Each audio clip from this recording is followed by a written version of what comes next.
എന്താകാൻ പോവാ? ആലു ബിഗ് ചേച്ചി ആവാൻ പോവാന്ന്.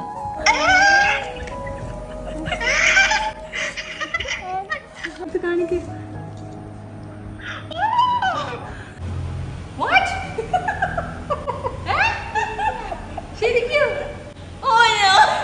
അങ്ങനെ ലൈഫിലെ ഏറ്റവും നല്ലൊരു ഹാപ്പി മൊമെൻ്റ് ആണ് ഇപ്പം നടക്കാൻ പോകുന്നത്.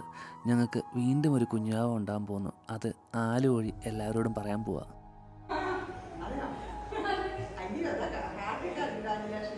അങ്ങനെ ഈ ഒരു ഹാപ്പി ന്യൂസ് പറയാൻ വേണ്ടി ഞങ്ങൾ നേരെ റിഞ്ചുവിൻ്റെ വീട്ടിലേക്ക്. ഞങ്ങളുടെ വീടുകൾ തമ്മിൽ വെറും 5 മിനിറ്റ് മാത്രമേ ഉള്ളൂ.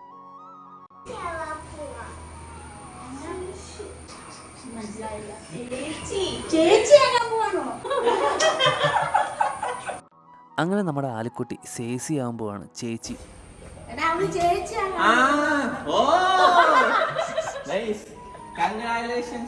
ഇനിയാണ് ശരിക്കുള്ള കഥയുടെ ക്ലൈമാക്സ്. പ്രഗ്നൻ്റ് ആണോന്ന് ചെറിയൊരു ഡൗട്ടുണ്ട്. നമുക്ക് എന്തായാലും ടെസ്റ്റ് ചെയ്യാമെന്ന് പറഞ്ഞ് മാത്രം ഈ ഒരു ഡിവൈസ് എൻ്റെ കയ്യിൽ തന്നു. സത്യം പറഞ്ഞ റിഞ്ചു അതിനു മുമ്പ് തന്നെ റിസൾട്ട് പറഞ്ഞിരുന്നു.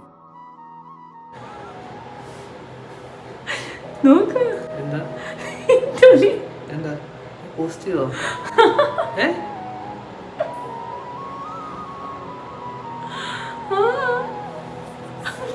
അങ്ങനെ ദിവസങ്ങളും മാസങ്ങളും എല്ലാം പെട്ടെന്ന് കടന്നുപോയി. സത്യം പറഞ്ഞാൽ ചോര കണ്ടു കഴിഞ്ഞാൽ തല ഇറങ്ങുന്ന ഞാൻ ലേബർ റൂമിൽ റിഞ്ചുവിനോടൊപ്പം. ഇനിയാണ് കേട്ടോ കഥയിലെ ശരിക്കുള്ള ട്വിസ്റ്റ്. ഞങ്ങൾക്ക് ഒരു കുഞ്ഞാവയല്ല ഉണ്ടായത്, 2 കുഞ്ഞാവയാണ്. സത്യം പറഞ്ഞാൽ കുട്ടിക്കാലത്ത് അമ്മ ഇരട്ടപ്പഴം കഴിക്കുമ്പം ഇരട്ട കുഞ്ഞുങ്ങളുണ്ടാവുമെന്ന് പറഞ്ഞത് ഞാൻ അതുപോലെ തന്നെ വിശ്വസിച്ചു.